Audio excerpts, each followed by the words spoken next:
জিনের রুগীকে তাবিজই দিই না, প্রথমে জিনটাকে ধরে বোতলে ভরি, হয় জবাই করে দিই, নাহলে সোলেমানি কূপের মধ্যে ফেলে দিই, নাহলে জিলখানার মধ্যে ভরে দিই, তারপরে পরে দুয়া তাবিজ দেওয়া যাবে। এবার দৃষ্টিগত জিন, যেটা শরীরে ভর করবে না, পিছন দিক থেকে আপনাকে হামলা করবে, রাত্রে স্বপ্নে জিনা করবে, ছেলে হোক অথবা মেয়ে, বাড়ির মধ্যে উৎপাত, ব্যবসা বাণিজ্য যে কিছু করবেন শুধু লোসকান আর ক্ষতি আর ক্ষতি।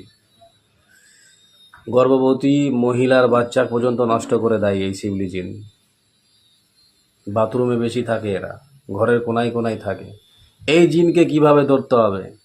জাদুর তো তদবির দিলাম, এই জিনকে ধরতে গেলে আপনার তুলা রাশি লাগবে, নাহলে যে কোনো বাচ্চা বা কোনো মানুষের হালকা রাশি ব্যক্তি লাগবে। সে হালকা রাশি ব্যক্তিকে ভিডিও কলে বসাবেন বা সরাসরি নিয়ে আসবেন, তার চোখের সামনে মক্কেল বা জিন পাঠানো হবে, ওই জিনকে উনি দেখতে পাবেন।